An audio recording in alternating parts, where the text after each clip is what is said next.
What is up, my ninja? Shinobi here, bringing you guys a Path of Exile video on some characters that I played in the Incursion League. Now, I did talk about how in the beginning of Incursion that I was going to try out Path of Exile again. I played it last year for about 3 weeks, and then this time I was like, you know what? I want to play a whole league. I want to actually see what this game has to offer. And I will say, I'm happy to report that I've really been having an enjoyable time in Path of Exile. I've actually been playing this game so much, like so much. I talked about in my previous video that my playtime was like 300-400 hours playtime or something. My playtime now is about 1,200 hours because I've been putting a lot of time into the game. And I feel like Path of Exile is that type of game where, the more you learn about the game, the more you enjoy it. And I definitely feel like that is true because the more that I've been playing, the more that I've been doing these other builds, these other, things like that, I've been enjoying the game a lot more. Now, I did want to talk a little bit about that process because a lot of you guys out there are newer to Path of Exile, or maybe you're thinking about getting into it, or maybe you're thinking about giving it a second try or something. And with the Flashback League coming up and Incursion somewhat coming to a close soon, I thought I would talk about some of the builds that I played from a newer player's perspective, like some of the guides that I looked at. Did I find those guides useful? Did they live up to what they said? And things of that sort. Did I think that the builds were as advertised? Did I enjoy it for mapping? Did I enjoy it for bosses? And was that, how difficult was that? Even for a newer player, did I have to, invest a lot of currency? Did I find that it was just like I was dying all the time because it's like, oh man, this character has like no survivability? Well, we're gonna find out some of that stuff in this video. So I do have some gameplay for some of these characters that I have. I can't like go through and record gameplay for each one of them because I probably only have about 4 characters right now that are fully geared, which would be my Arc Totems character, my Arc Trapper character. I also have my Elementalist Blade Vortex character that's geared, and then I also have a Poet's Pen Juggernaut character that's geared. So I have about 4 different characters that are geared right now that I can show gameplay for those, but then I'm going to take maybe some older clips from my stream on showing like what they were. So they won't be like at their full height and potential because that's when I was just like first trying them out, and I'll see what kind of clips I can pull up for that. But this is going to be more of like a discussion of just me talking about, this is the builds that I played and this is what I liked about them, this is what I didn't like about them. And I do want to preface before we get into the video that this is not me critiquing these builds and be like, oh, I would have done this way because I'm just superior. Like, this is not what that is. It's more of just like, I saw this build, it looked cool, and I tried it out, and it just wasn't for me. That doesn't mean that it's not good. It just means that it just wasn't for me. And I, playing a lot of action RPGs over the years, I do have preferences. I do have play styles that I like to play action RPGs. And some of these builds that I'm going to talk about here did fully fulfill that for sure.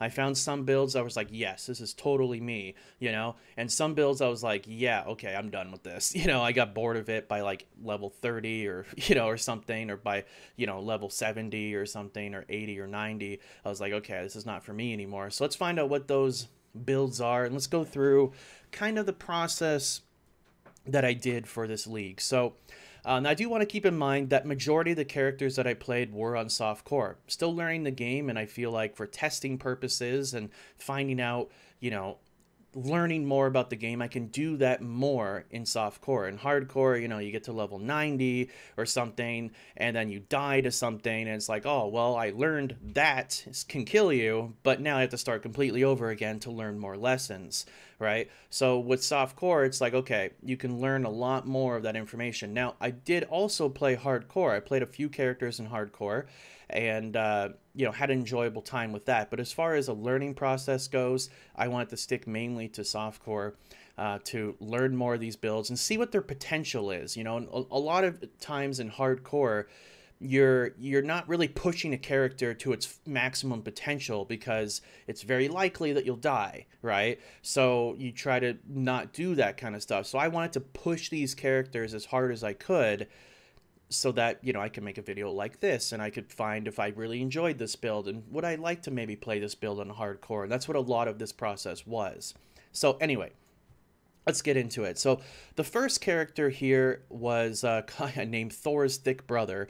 This is a Arc Totem character, a Hierophant character. Hierophant is I don't know, whatever. So that's what it is. I originally got this build from Mathil. I followed this. This was the first character I played at the League, and not anything against Mathil or anything like that, but looking back in hindsight's 2020, this shouldn't have been my first character for the League. So I want to say that right off the bat. This should not be your first character for the League, because there are other characters out there that are much better for currency farming, such and so forth, that are going to help you build up your wealth in the game, so that you can make a bunch of characters and make a bunch of builds and scale those builds up, and then get to the builds that you really want to play for doing like Uber Elder or Shaper or such and so forth. Now, speaking of that, one of the strengths of the Arc Totem character is that its single target, its boss fights, are quite enjoyable. I wouldn't say they're the best mappers out there. They do have some good wave clear potential for sure, but the gameplay for an Arc Totem character, for me, I wasn't a huge fan of as far as mapping goes, because I would, you know, run through a map and you gotta like, oh, this mob's coming up, gotta put a totem down before they, you know, see me, you know, type thing. I didn't really like that kind of tiptoeing around, kind of walking on eggshells kind of feeling. I like to just jump in, blow things up, move on to the next thing, jump in, blow things up, go to the next thing. That's more of my play style, just that go, go, go play style. And I did feel like in some situations, in a lot of situations in maps, you know, you did have to be a little bit more careful with things, because you aren't super tanky either. And that would be one of the downsides for the build, is that very difficult to stack life, to stack energy shield with this build in particular. Evasion, armor, mitigation of sorts can be very difficult to do with this. Now, you do use Mind Over Matter, which does help for your survivability, and you can get up to, you know, in the 5k life area with some energy shield, so you can get to a somewhat comfortable life total with this build, and that's with some investment. I did find that this character really started to take off when I started using Shimmeron's wands. Before that, it was kind of lackluster, but then when I started using the Shimmeron's unique wands, that's when I'm like, oh man, this character just went, you know, through the roof in damage. And that's not going to be super attainable for a lot of players out there. You don't really have to have the Shimmerons. It really depends on the content you're doing, how much you want to scale things up. But like I said, for boss fights, I did really enjoy the boss fight for this. You know, you put your totems down, like I'll show you an example on the screen of me doing like Uber Elder fight or something. You put your totems down, as soon as he spawns, zap, he's dead. Like, that's an enjoyable feeling for doing some bosses. It just makes that stuff, you don't have to worry about that stuff. And doing something like Uber Elder or Shaper or something, definitely a lot more enjoyable on a character like this than many others out there. Now, as far, like I said, but as far as mapping goes, wasn't my cup of tea for mapping. The downsides of the character, I would say heavily are more, if you had to pick downsides for this character, I would say it would be more of like on the defensive side. Just trying to, you know, survive things and not being worried for things. And if you do take a big hit, right, it's going to come out of your mana first. 30% is going to come out of your mana first. So it's going to drain all of your mana. You don't have any totems because everything just, you know, died or whatever. And then you just took a bunch of damage. Now you got to get your mana back up and wait for that to regen. And then you got to like get your life back up. And then you can start fighting again. And for me, it just kind of took me in and out of gameplay in those situations. Every time you would take a big hit out of nowhere, drop down to like 20% life. Just not really my style of gameplay, but overall I did enjoy the character and I still play it and I still have it geared because it was fun to play and it's something that I do like doing, but only for specific things. And so this could be a character that you'd want to do. You know, if you were going to play the Arc Totem character, I would actually suggest you play its brother, essentially, which is the Arc Trapper character, the Saboteur. I would actually suggest, highly recommend that way over the Arc Totem character. The mapping feels more fluid, it feels more smooth. The burst damage from the character's potential and the things that it can do are really good. I mean, I have an Atlas that's 158 out of 158, and characters like the Arc Trapper are a big reason for you being able to do that kind of stuff, because they're kind of ready for almost every situation. It's a more well-rounded character, in my opinion, the Arc Trapper, and that's kind of what I'm playing right now. This is what I kind of switched to recently, and I've been really enjoying this there. So let's move into the second character that I started playing this league, and that was my Blade Vortex Elementalist. Now, with the Blade Vortex Elementalist, I initially got this build from a couple different sources. Rise QT talked about a build that Steel Mage was using for hardcore. Steel Mage was the first person to get level 100 in hardcore. Now, he was using this build, essentially. But because they were playing solo Southbound, it became a little difficult for me to follow that build, to follow the items they were going for as a newer player. So I did do that, and I was sitting around maybe 400, 500k DPS, and mapping was, you know, definitely really good. Even red maps was really good, but then I got to an issue with killing bosses. You know, now the build does use a Brightbeak for mobility, for map clearing and such, and you just bebop around the map. Elemental Blade Vortex, in my opinion, is the best mapper in this league, for sure. It's just so fast, so crazy. It just, like, it's so much damage and just flying through, blowing everything up. The Impulse's chest piece is just absolutely ridiculous, and it's so strong. This is a character that I would highly recommend for a league starter character. Now, obviously, this is something that a lot of people have been playing. You'll probably be like, well, of course, this character is like, no wonder this character is like meta, right? This is like what everybody plays because it's so good. And yes, it is really good, but I wanted you to hear that from another source. This is what people are saying. It does live up to the hype. It is super powerful in speed, potential, and I decided that once I started learning more about Path of Exile, that I was going to scale up the character in survivability, also in DPS as well. So with a Brightbeak, my current character sits around 850 to 900k DPS, and with a actual, you know, DPS weapon instead of a Brightbeak that I swap to when I do a boss, for instance, I'm up to about 1.3 million DPS, which is quite good for a character that's pretty much crafted for mapping. Right, so you can do Shaper, you can do Uber Elder, you can do, you know, Uber Itziri, you can do all of, you can do Izario, is what I said, Uber Izario is what I meant to say. You can do all this stuff, and you can do all these different characters, you can do all this different stuff with the Elemental Blade Vortex. It just depends on how much you want to scale it up. Now, the initial getting started with it, I would suggest to start leveling with like Arc, Firestorm, things like that, and then switch into Blade Vortex when it feels comfortable for you. When you can use something, you know, like faster casting for your Blade Vortex, like if you can use Spell Echo and such and so forth, then it becomes a little bit smoother. And especially if you can get your hands on a Veil Blade Vortex early on in the leveling process, that thing just solos bosses for you while leveling. It's really strong. So highly recommend that if you're, you know, going to be leveling up this character and trying it out. I would say that my survivability is quite good with it. I did start stacking a lot of evasion, using, you know, utilizing things like phase acrobatics and acrobatics.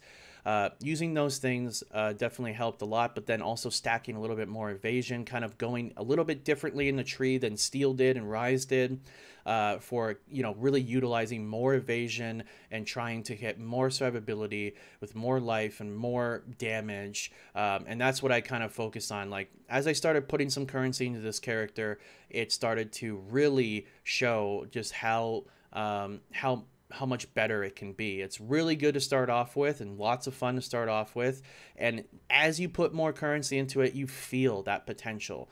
with it, and you feel that it's like, oh man, I'm doing like T16 Minotaur, and I'm doing like these other bosses, and I'm killing them like pretty quickly, and you have the ability to kind of bebop around a bit and kind of reposition yourself to, you know, survive incoming damage and such. So highly recommend the Elementalist Blade Vortex. Most likely what I'll play as my first character in the Flashback League, but I'm still kind of deciding on that, but probably what I'll go towards first. The next character I got to talk about here is the Juggernauts Molten Strike character. This is coined the Undeniable Juggernaut. Undeniable Juggernaut is, I got a link for it in the description, and it is a guide that I followed. I can't remember the guy's name right off the top of my head right now, but I will have that in the description for you. Definitely one of my favorite builds that I played this league. I did pretty much all the content in the game with this build. Mapping is fun, not as powerful as Elemental Blade Vortex, but close. And the single target, the boss fights are nice, just face tanking everything and healing back up to full. And as you soak more currency into this, you really feel the potential of this character getting better and better and better. Now, I do want to preface one thing that he does talk about in the guide, that you should use a Zoph's Blood amulet. Now, I fully geared this character, got everything you could for it, like best case scenario for this character. I found that Zoph's Blood amulet was a DPS increase, but not as... It's 11 exalts. It didn't feel like 11 exalts, if I want to put it that way, right? You can get away with not using a Zoph's Blood. It's more of a luxury item, if anything, when it comes to the top end of the character. Now, one thing that was a substantial damage increase was the Uber Helm enchant. The Molten Strike fires additional projectiles, the 3 projectiles. That was a substantial damage increase. I instantly felt my character was way better. I would like go do Minotaur and kill it in like 8 or 9 seconds or something like that, and face tank it the whole time, and it felt kind of, you know, decently quick. But then I got the Helm enchant, and it was just like, oh, he's dead in like 4 seconds. See you later. Like, it's just like pretty crazy. And because you're shooting out more projectiles, you're also healing for more as well, right? So some things that I would suggest give you some pointers and some tips with it for the Molten Strike characters. You can use it for leveling up. It is suggested in the guide that you should use a Sunder character, but Molten Strike can also be used. I did level as Molten Strike, and I found it enjoyable. I found it really good, and you can definitely do that. I will say that if I want to give you a little bit of pointers with it, because yes, it does have a lot of survivability, like 7-8k life, lots of healing, lots of mitigation, right? You're this armor-based character. Yes, you have all that stuff, but there's a few things that are pretty key, one of which would be the Helm enchant. I think that if you really want to take your character to the next step, the Helm enchant is pretty important for doing so, but not necessary. You can still do red maps, you can still do all these other things, you're just not going to do it as quickly. That's the only thing. And then with the some other stuff, one of the rings that you should ideally get like 2 rings. They have these rings that are you can get 20 life per hit, and those are actually really, really good for this. I would suggest that you could even use a Thief's ring, the Thief's Torment ring, I think it's called. That is something that I would suggest while leveling up. You could even use like Poacher's Mark, set it up to an aura with Blasphemy while leveling up. That helped out tremendously because it gave you some mana back and it gave you some life back with your projectiles. That helped a lot. Till you get to getting, for instance, a jewel that will give you mana on hits. You only need 1 jewel. Get a 2 mana per hit jewel. That's it. Throw it in your tree. That's all you're going to need. And as far as the life goes, the more life, the better. So some people use 2 rings, like 20-20 rings. Some people use, you know, just 1 ring. You do definitely feel a difference with, you know, having the more life gained. But overall, the character was really good. I would say that the only downside to this character, if I had to pick one, was the fact that it does do some gem swapping. So you swap out your Ancestral Call, you swap out your increased area of effect, and you put in Conk effect with your Conk effect with your fire penetration gem. So that's what you'll swap out when you do like a single target situation. So you'll be going through a map and it's fluid and everything, and you get to a boss. Oh, well, let me just swatch these gems real quick. Okay, now let's go do the boss. For me, it takes away a little bit of the momentum, a little bit of the fun, in my opinion. I'm not a huge fan of gem swapping, but it is something that you know, it pays off to do so, so you should. So but that's nitpicky, and overall, this, I would say, highly recommend this character. I will definitely be revisiting the Molten Strike character in the future, and I may actually try some different builds, some different classes and ascendancies to see if I could find, you know, a different way that I might also enjoy just as much or maybe even more. So let's move into the next character here, which is the current character for... So this character here, my Saiyan Berserker guy, initially was a Berserker character. Then I changed it to Molten Strike and leveled up with that and stuff.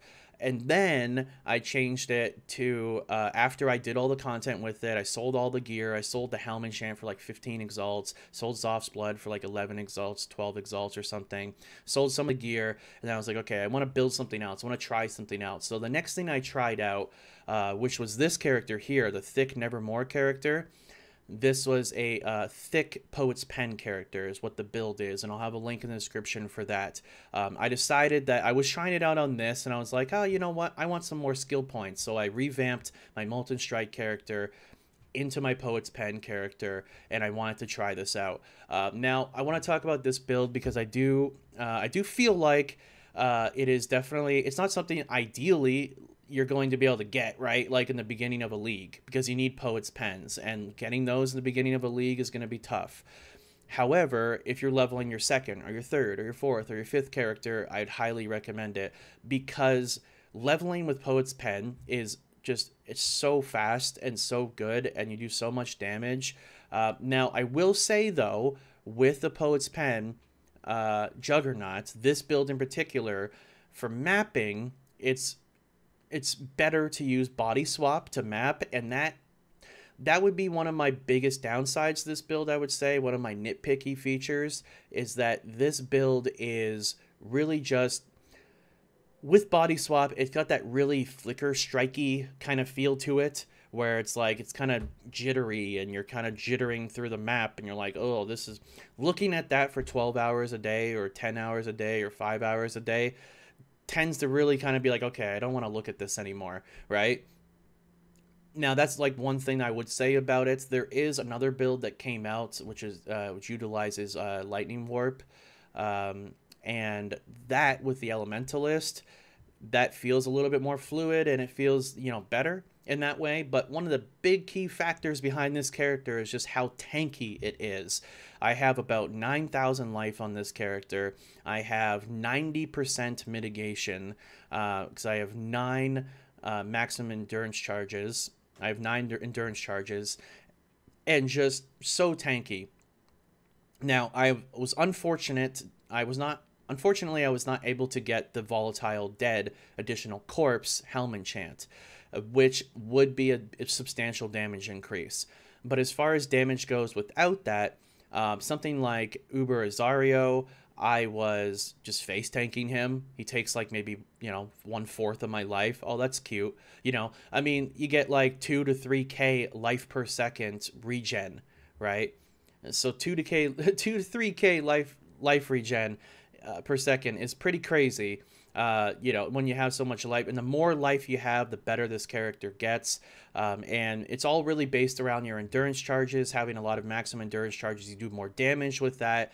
Now, I did try this character out on Shaper, and I was not a huge fan of the gameplay for it. I do have a little bit of that gameplay that I can show you on the screen.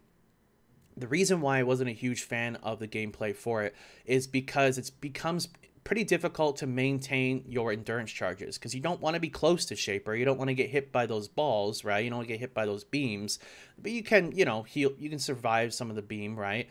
And then you could heal back up as soon as you come back out of it pretty quickly.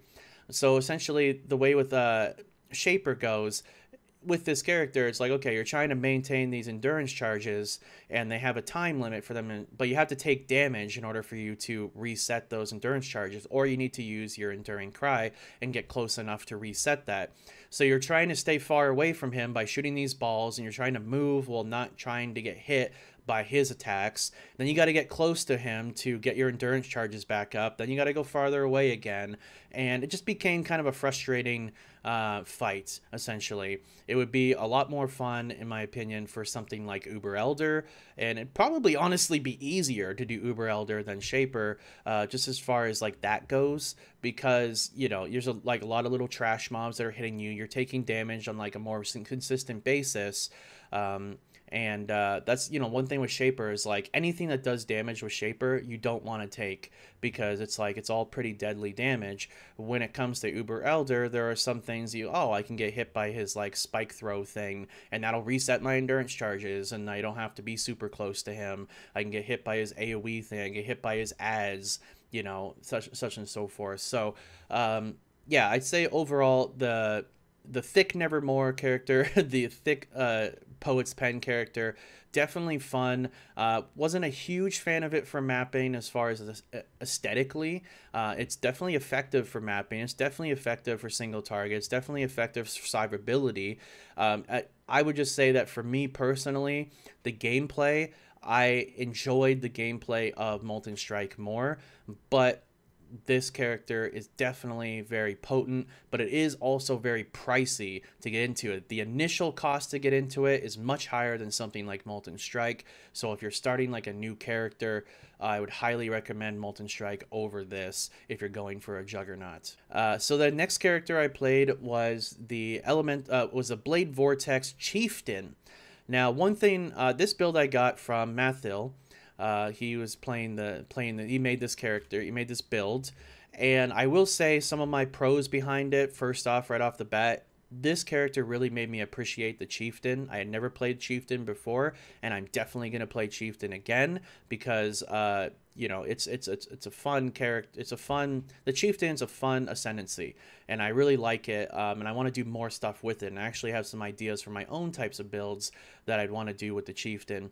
However, some other pros behind it is a lot easier to scale damage and do more damage than the Elemental Blade Vortex, but it does suffer in map clearing. Elemental Blade Vortex is far superior in map clearing potential than the Chieftain is for that, and, you know, I felt that the Elemental Blade Vortex was a little bit more well-rounded than the Chieftain was. But the Chieftain was easier to reach those kind of, you know, damage peaks for those certain boss fights. For instance, you know, like I said before, my Elemental Blade Vortex, you know, I put some effort into it and, you know, built up to about 1.3 million DPS on that character. But then, and that's for like a map clearing character, right? And then you have the Chieftain, which I easily got up to like 1.7, 1.8 million DPS, which is actually even higher DPS than what Mathil's character was. And it wasn't even that difficult to do so. So I think that, you know, as far as that character goes, I think that, yes, if you're looking for, if you don't want to play Elemental Blade Vortex and you want another option, I can recommend the Chieftain Blade Vortex for sure. Not going to be as good for mapping, but definitely going to be as good or better for everything else for sure. It's fun overall. It's fun. It's a little tankier, a little, just, you know, a little bit more damage, a little bit more tankiness, but a little less mobility, a little bit less of the wave clearing, but overall definitely recommend that character if that's something you're kind of looking for. And like I said, link will be in the description for that if you want to go follow that. I followed his build pretty closely, and I think he did a good job for sure, just like he normally does. So moving on to some other characters here. I made two different characters here. I have Flurry and I have Shinobi Slays. So these characters were both Veil Reeve characters. However, one of them was for Double Strike and one of them was for Blade Flurry. As you can guess which one was which. So I will say that the guide that I followed for the Scion Blade Flurry Veil Reeve character, I enjoyed that much more. I felt like that one was better done. I felt like this character was overall stronger. But Double Strike, when you have the Veil Double Strike, is so insane for single target DPS, just insane damage. Now, if you're doing something like Uber Zario, you lose those souls in your Veil skills. When you go into that fight. So then you have to build that back up again, and then you're just sitting there literally just using Double Strike on him, and it's not as good. But if you're doing like a map, and then you go and do, say, Minotaur and on T16, and you just, I just hit my cooldown, boom, he's dead. You know, so I did like that about this character in particular, the Slayer here. But as far as everything else, though, I didn't enjoy as much as the Scion one. Now, Blade Flurry I was not a huge fan of because it is difficult to get weapons and get your character to a point where because this is a crit-based build, it is difficult to get to that point in currency without spending ridiculous amounts to get like really good weapons, to get like really good, you know, crit chance and crit multi and things of that sort, and attack speed, you know, super key for Blade Vortex to really just pop off and do insane burst damage, which Blade Vortex is one of the best single targets out there, but it does take a heavy investment to get to that point for the harder encounters in the game. But with Veil Reeve, I found it much more comfortable to play with this particular build, and I recommend this one. I will link this one in the description for the Scion Blade Flurry. You know, you could even, if you didn't want to go Blade Flurry, you could switch it up and go Double Strike instead if you wanted to. And that's definitely something you could do. And moving on to the last character, as I mentioned earlier in the video, which I named Flavor of the Meme, as in Flavor of the Month. This character, very popular. Like I said before, the Arc Trapper, very popular. I'm still working on it, still building it up. Love it, love it, love it for boss fights.